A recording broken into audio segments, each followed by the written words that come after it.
Good evening, visitors. Welcome to the Australian War Memorial's Last Post ceremony. My name is Joanna Butler, and joining us today from the Australian Defence Force Academy is Midshipman Sophie McPhail. This evening, we warmly welcome the US Congressional Staff Delegation and the accompanying members of the Australian Submarine Agency. We welcome the veterans who have served, those that are still serving, and the families that love and support them. The live stream of this ceremony is made possible by the Returned and Services League of Australia and the RSL and Services Clubs Association. We welcome members who are watching the broadcast of this ceremony across Australia. During this evening's ceremony, wreaths will be laid at the base of the Pool of Reflection by visitors to the memorial. If you are able, please stand and join in singing the national anthem.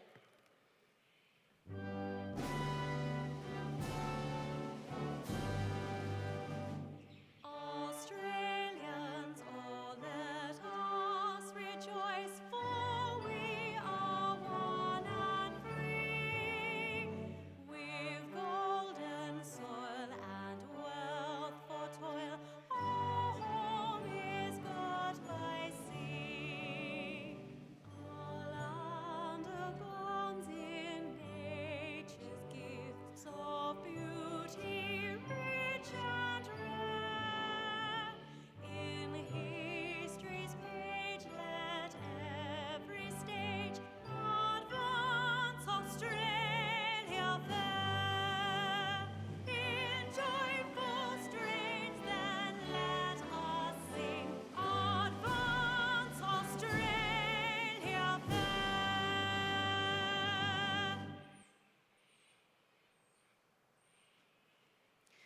The Australian War Memorial was the vision of Charles Bean, Australia's First World War official historian. Bean landed with the Australian troops on Gallipoli and stayed with them at the front through to the end of the war. The idea of this national memorial and museum came to him at Pozières, France, in the depths of the bloody fighting of 1916. Bean's idea was that this would be a place where family and friends could come to mourn loved ones buried in faraway places. It would also be a place that could help all Australians understand what these men and women had endured and what they had done for us. Bean's vision, to which we remain true, is best expressed as inscribed in the entrance to the memorial's galleries. Here is their spirit, in the heart of the land they loved, and here we guard the record which they themselves made. Tonight we will read the story behind just one of those on the Roll of Honour, which lists the names of more than 103,000 men and women who have given their lives for us in war and on operations for more than a century. But first, we present a lament, Flowers of the Forest. Wreaths or floral tributes will now be laid at the base of the Pool of Reflection.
Today, we remember and pay tribute to Lieutenant Lyle Sanderson Dimsey.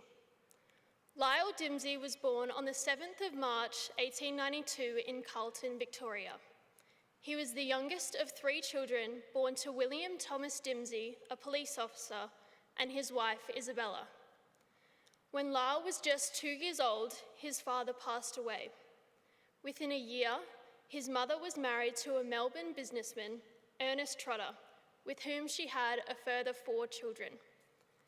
Lyle was raised in his stepfather's home and received his early education at Flinders State School. He later attended Gordon College in Geelong, where he was an active member of the cadets program. When the First World War broke out in 1914, Lyle was working in Treadway's Drapery Emporium in Collingwood. Lyle Dimsey enlisted in the Australian Imperial Force in June 1915. He was assigned to the 8th Reinforcements of the 21st Infantry Battalion with the rank of private and started his training. Dimsey rose quickly through the ranks and was later transferred to the 37th Infantry Battalion. In June 1916, he received a commission and was made second lieutenant. He embarked for active service in February 1917, sailing from Melbourne on the troopship Ballarat. By April of 1917, Dimsey and his comrades were within reach of their destination, England. They were travelling through the English Channel when Ballarat was torpedoed by German submarine. The ship was soon crippled, and all 1,752 people on board were forced to abandon the wreckage as it slowly began to sink. Miraculously, all those on board were saved by other ships, and no casualties were sustained. Dimsey was then sent to camp for further training at gas and gunnery schools.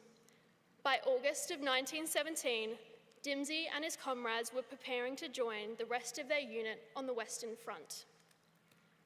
In a letter to his stepfather, he wrote, "I am ordered over to France tomorrow on the 8th, and awfully glad I am too, for I am fed up with England. Just in case anything should happen that I do not get through, I would like you to see that my deferred pay goes to my brother Donald. I am afraid there will be very little, but should there be anything left from the wreck, see that he has a good education. Best wishes to all, and believe me to just be okay, and looking forward to a scrap-in way of retaliation for the U-boat that caught the Ballarat." Dimsey joined the rest of the 37th Battalion in Belgium on the 17th of August and was promoted to lieutenant only a few days later. He spent the first weeks of active service rotating in and out of the front lines.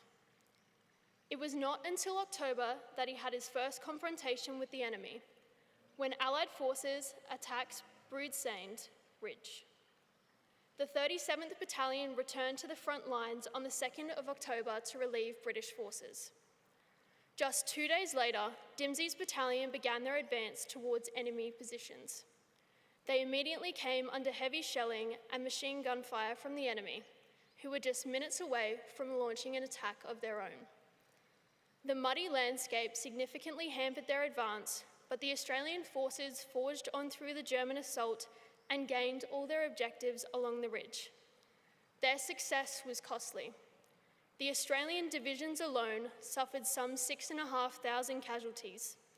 Among them was Lieutenant Dimsey, who was badly wounded by shell fire. He was taken by field ambulance to a casualty clearing station behind the lines, but little could be done for him, and he died that afternoon. The battalion's commanding officer later wrote to Dimsey's stepfather and said, "Dimsey's one and only thought was of duty and the welfare and comfort of his men. Your son was a very fine young man who came to me with splendid reports from the training battalion." Dimsey's family later paid tribute to him with a short notice placed in the Argus newspaper. It read, "The price of peace." Lieutenant Lyle Dimsey was only 25 years old. His name is listed on the Roll of Honour to my right, among almost 62,000 Australians who died while serving in the First World War. His photograph is displayed today by the Pool of Reflection. This is but one of the many stories of service and sacrifice told here at the Australian War Memorial. We now remember Lieutenant Lyle Sanderson Dimsey, who gave his life for us, for our freedoms, and in hope of a better world.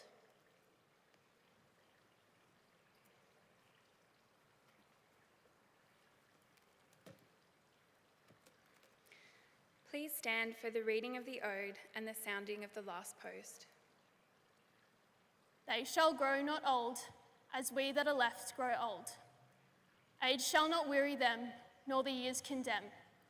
At the going down of the sun, and in the morning, we will remember them. We will remember them.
Lest we forget. Lest we forget.